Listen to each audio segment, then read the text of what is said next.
everybody. Welcome back to another episode of Riverwalk Talk. My name is Chip Harrington. I'll be your host once again this week. Actually, quite frankly, I'm the only host because it's my little show. This month, we're in April right now. Today is actually April 16th that we're taping this. And this is Child Abuse Prevention and Awareness Month. And each month kind of has all sorts of different things attached to it, but this is a really important one. So I figured because of that, it would be nice to kind of reach out to some people or somebody who's kind of very much involved in protecting children, making people aware of child abuse, picking up the signs of it, and just kind of doing a lot of good work in supporting families who might be dealing with something like that. She's a local author. She lives locally here in town, and figured it'd be great to kind of have Kathy Picard on the show to talk about everything that she's been doing to protect children. Hey, Kathy. How are you? Good. How are you? Come on over. So, Hi. We were just saying before I just started the little show here is that I was like, should I put my coat on? Because it's kind of cold. It's very windy. It was nice yesterday. It's going to be 60 tomorrow. You have a hat on and a big coat. I'm dressed for winter. It was snowing this week. Tomorrow, 62 or whatever. It's crazy. It's New England. It is New England. But yeah. I just said, it's only a 30-minute show. I want to suck it up and we're going to walk this way. We'll do it. So let's get on the sidewalk over here. Okay. I know we were just chatting before we put the cameras on, about the format of the show. So the theory here is we're going to start here at the top of the cul-de-sac and walk over to the clock tower. Perfect. It is 1.1 miles, so we're going to get a little steps in. Yeah, great. Kind of work off our winter layer that we all put on in the wintertime around here. Yeah. But most importantly, talking to you about some of the real great advocacy work that you're doing. Thank you. Thank you, Chip, for having me. I think this is really educational and healthy. Yeah. Like you said, April is Child Abuse Awareness and Prevention Month. It's been around since 1983, so it's nothing new. It should be talked about not just during the month of April or during October, which is Domestic Violence Month, but it should be talked about all the time. We need to prevent, things from happening to our kids. I mean, just this month alone, there was a sting, perpetrators, yep. 10 people, and it happens every day. Every 68 seconds, something is happening. The alarming statistics, 1 in every 4 girls before their 18th birthday, and 1 in every 6 boys before their 18th birthday will have been sexually assaulted. Wow. And it's really scary. It's not stranger danger, Mine was a family member, so it does happen to family members as well as strangers. Mine happened when I was younger, 7 to 17 for 10 years. Wow. And I'm 62 years old, and it doesn't go away. It'll always be there. I'm one of the fortunate ones that can talk about it. Mm-hmm. And as you know, Chip, I've been talking about it for 25 years now, going out and advocating to prevent it from happening and helping survivors to overcome this trauma. Yeah. Well, it's really difficult to talk about, right? I mean, as we were just kind of driving up here, you said you were doing something at HCC, and you mentioned that people have a hard time making eye contact with you sometimes because it's so upsetting, and maybe they're a victim themselves and they don't want to, it's not their time to discuss it, but they're listening intently as to what you're talking about. Right. And there's nothing in the books, nothing that can educate you on, when you turn 20, you should talk about it. Yeah. Everybody's different, and when you're ready, when you feel comfortable, when you're out of the home of where you were abused, and you're around people that can help you, that's more likely when you start talking about it. And an alarming thing too is the average age of when a person does start talking about it is not until 34 years old. 34 years old, you said? So Wow. So they really don't talk about it until they're older. Yeah. Is that when you think maturity kicks in? Maybe they have children themselves and they've kind of that protective genes starts? I think so. I think something may trigger it too. A certain word, a certain sight, a certain smell may trigger that abuse that you've hidden deep down inside for so long. So it doesn't, some people die and never tell about the abuse that they endured. Right. Watch your step there. Okay, so your story a little bit. You mentioned it went on for, was it 10 years? 10 years. 10 years. Yep. And it was a family member, so. It was my stepfather that's actually abused me. And like a lot of people think that, you know, I hate to use this, but it's true. He was an auxiliary police officer. Okay. And so he volunteered for Toys for Tots. Mm-hmm. And people would have never thought that he would have done something like that to, you know, somebody he adopted, but it did happen. Yeah. And so because he kind of had that, maybe that status in the community or just kind of the respect of people, it was just...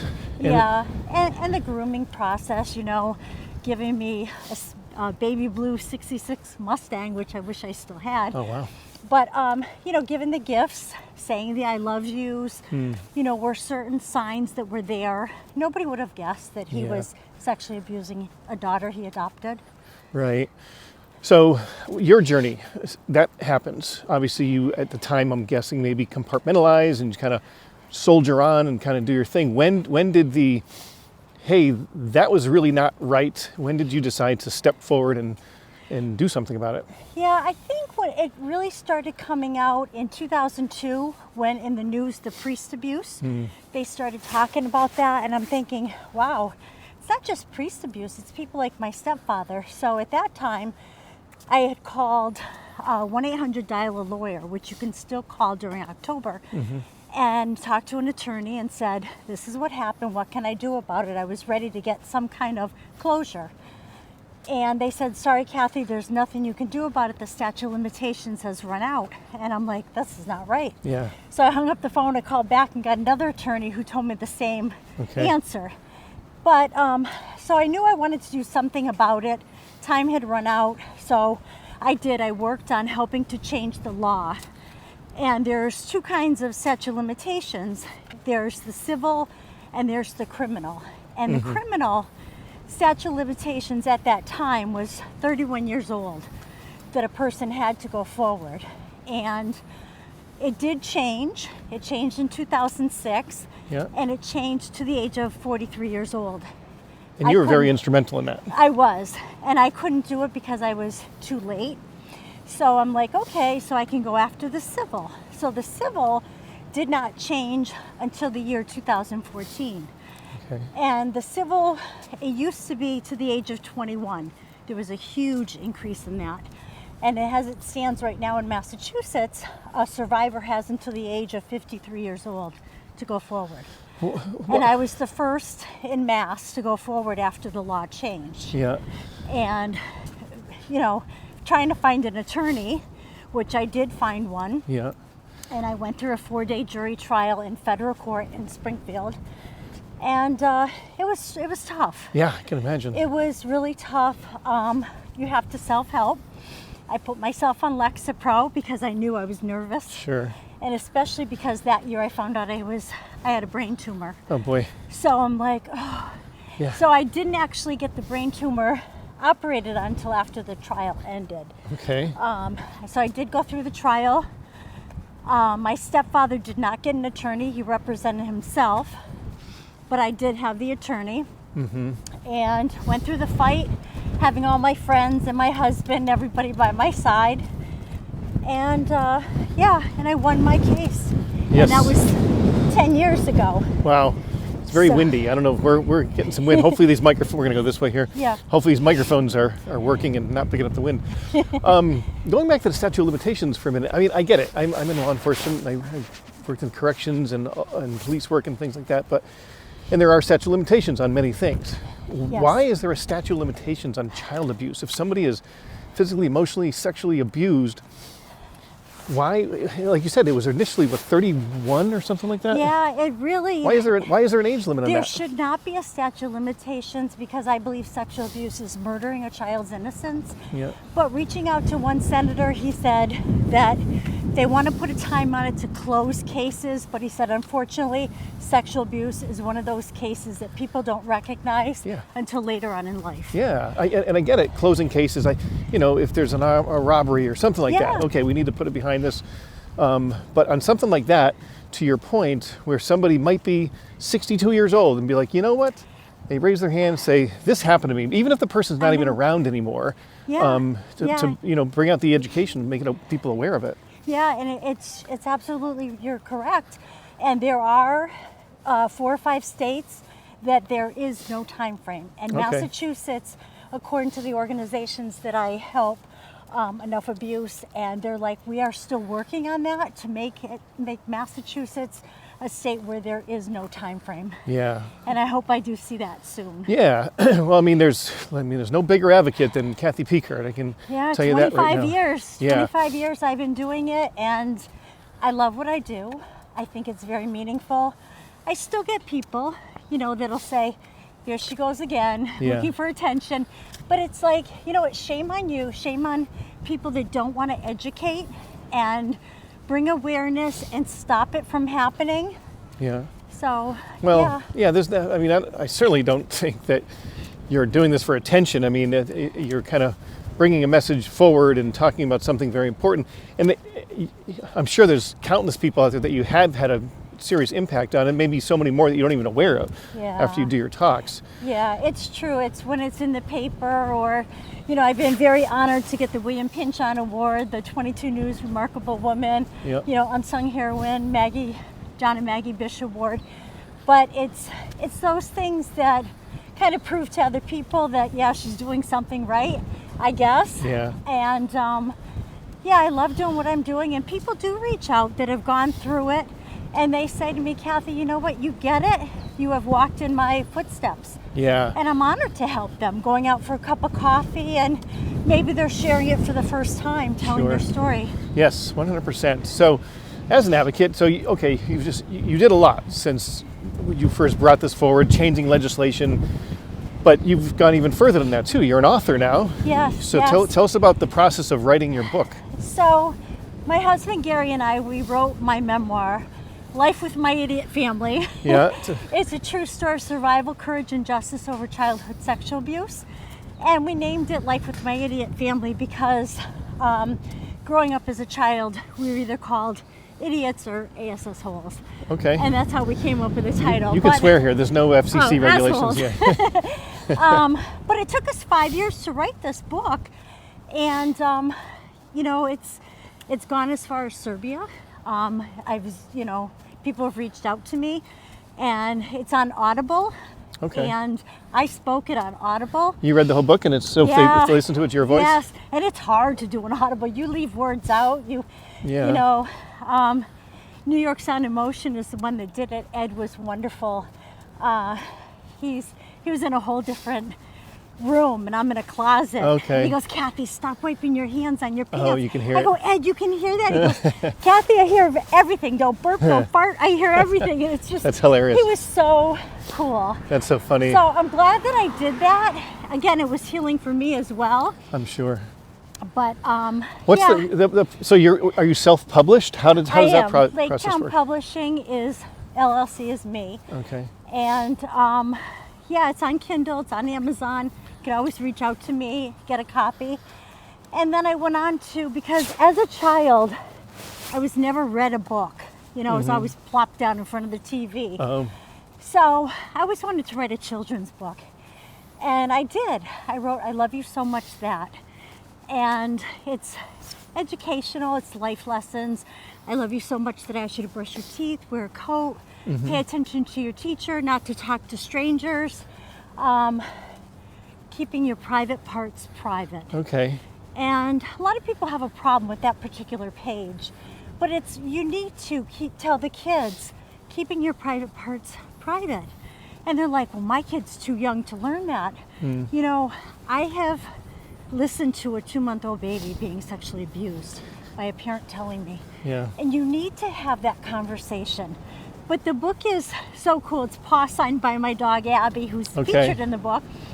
But and then I went on to put it into a bilingual, so it's in Spanish and in English as well. Okay. But the kids, I read it to the schools, daycare centers, other organizations, and I just love reading it. It's very colorful, and my illustrator Deb Nicholson, she went to Rhode Island School of Design, so it's very bright and eye-catching to the kids. Okay.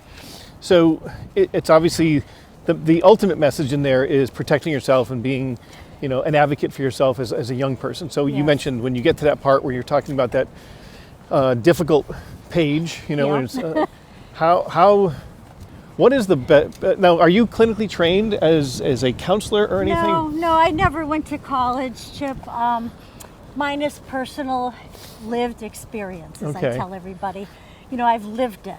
So, and I think for me, schooling wasn't in the cards. I mean, I couldn't concentrate, obviously, because of being sexually abused. I even stayed back in first grade. Oh, So, interesting.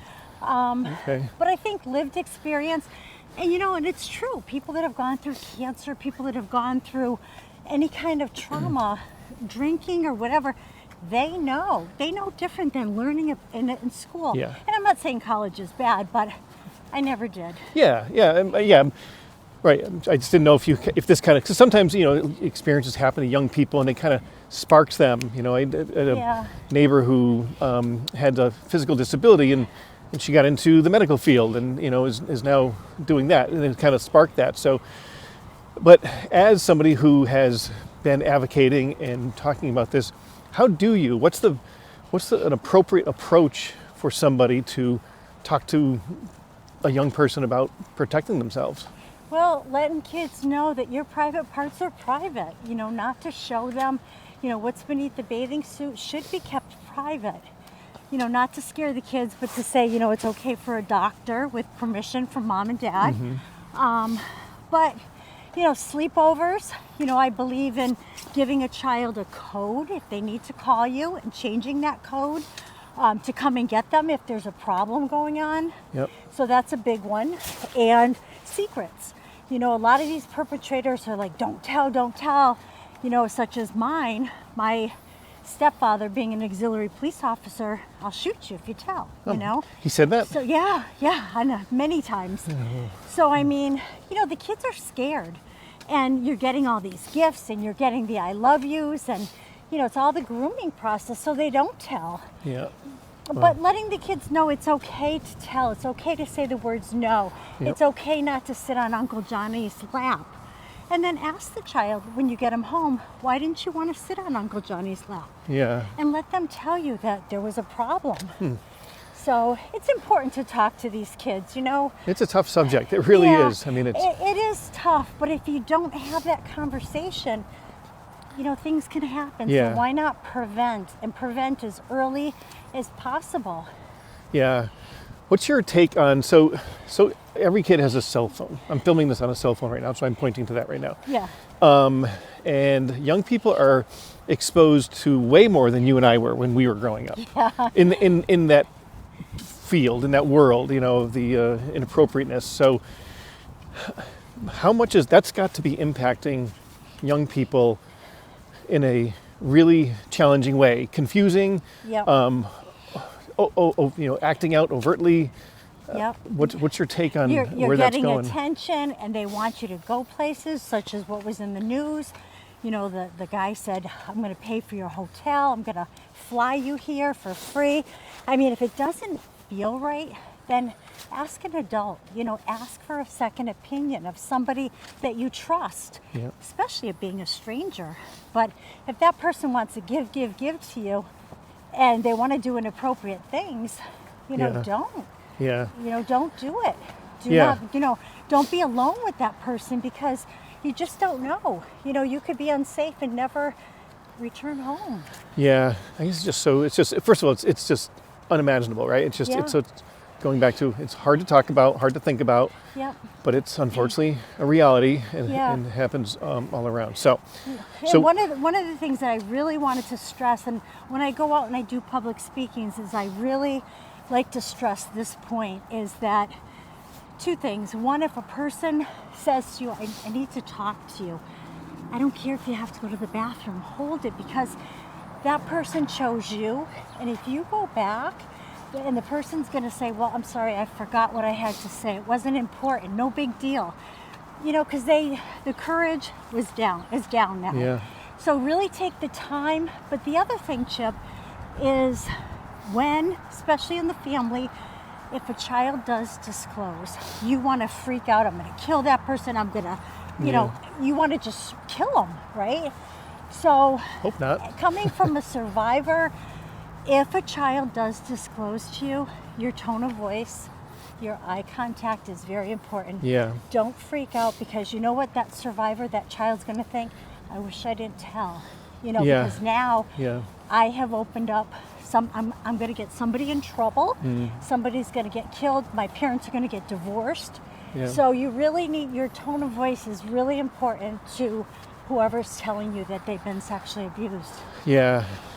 That's crazy. Yeah. So as far as you talked about your speaking engagements, how long you been doing that component to it till you're 25 years. 25 years.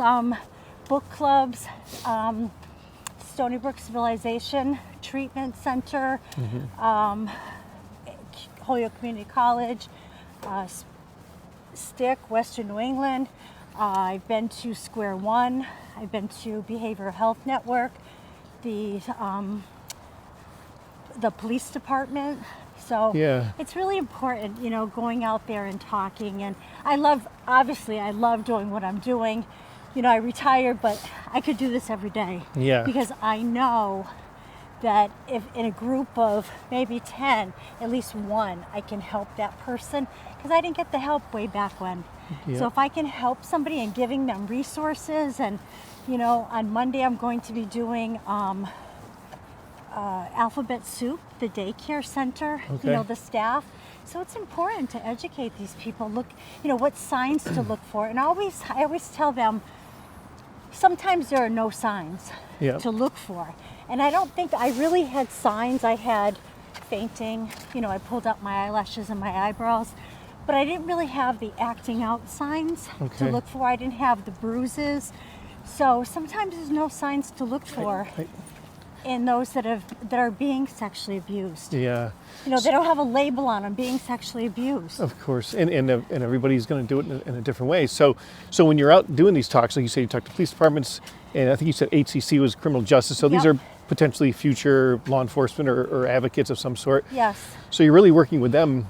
Number one, how to possibly identify, but then how do you recommend somebody who may suspect something happening, approaching either a young person or even maybe the abuser? How do you recommend they do that? I do have them go, if they really suspect it, that going to somebody a little bit more professional, going to the police department, getting legal advice Yeah. when it comes to that. Because like we said, I didn't go to college. I don't have that experience, but I do have the sexual abuse. I do have the knowledge when it comes to that. Yeah.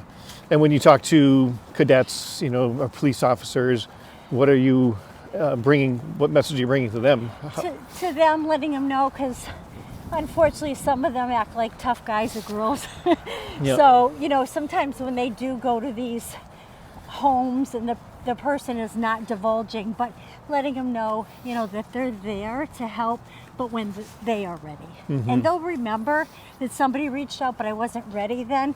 So you really have to just let that person know, when you're ready, come and see me, go to the police department. Yeah. And to be able to stop it. Yeah. What's in the future, like next steps for you? Because obviously you're on a roll here. Where are you going next? I want to do more. I want to do more with the colleges. I want to do more with survivors. I did run a support group for men and women. Okay. Maybe getting a little bit more into that, but COVID had hit, so that kind of went off a little bit. But yeah, so there's always other things, book clubs, and Right. just keep on going. I don't see it coming to a stop anytime soon. Well, sadly, right? Because there's always going to be a need out there for for something like this. But any additional books or anything like that you are considering? I don't know. I know somebody had said the children's book, they'd like to put it in a different language. I know I am going to, school break is next week, and I'll be going to Lupa Zoo Okay. and reading my kids' book there. So I'd like to put it maybe Portuguese or Italian or something, but there's always something to do. Yeah, it sounds like it. Obviously you have a tremendous passion for it, because when you've been impacted like this so tremendously, it's kind of hard not to feel that, hey, let's stop right here. Yeah, Chip, I consider myself fortunate that I have been able to overcome it, and sometimes people feel sorry for me, but don't feel sorry for me. I'm one of the fortunate ones that I haven't turned to drugs or alcohol or, most of them suicide. Yeah. So I'm very fortunate. Yeah. I mean, childhood suicide has been, it's been on the rise, ever since. I mean, I look at like social media and things like that as being a huge contributing factor, but, just wonder what this, I'm sure there are stats out there that maybe try to break down what is going on in a young person's head, and why they, the kids who maybe attempted but don't succeed, what is going on there. Yeah, I think the biggest thing is getting them to talk and getting them to know that it's not their fault. And, because they've been told for so long, don't talk about it, don't tell, don't, because you don't want to embarrass the family. But get away from that family. Like my family, my friends are my family. A lot of them are. And just talk about it, and self-help and getting professional help. And sometimes I had the experience of going to a counselor, and the counselor said, she kept watching the clock, and she's like, her advice to me was, Kathy, you need to forget about it and go on with your life. And I'm like, wrong answer. Yeah. So you need to find a counselor that is on the same page as you. And I know it's hard to keep talking about it, but there are counselors out there that can help you. So, but it's not your fault. Yeah, it's definitely not your fault. So, well, thank you so much for taking the walk with me today. It was definitely another breezy day. It's been up and down. But we're in April. This is Child Abuse Prevention Awareness Month. So if anybody does need to reach out to you, if they have questions, if they are interested in reading your book, how do they do that? Yeah, they can reach out to me. I'm on Facebook. They can email me, Kathy, with a K and a Y, childadvocate@gmail.com. I will get back to you. And reach out. I'd be happy to chat with you. And your book's available on Amazon? And the books are on Amazon. It's in Kindle, Audible. Yep. And it's in the Spanish and English format. There's 2 forms of the kids' book. One, it has actually activity pages in the back of it. So anybody, you go into a baby shower, they're asking for a book instead of a card. I think it's a great idea, and bring mine along. Okay, cool. Well, again, thank you very much. And that's going to do it. We'll see you at the next episode. Take care.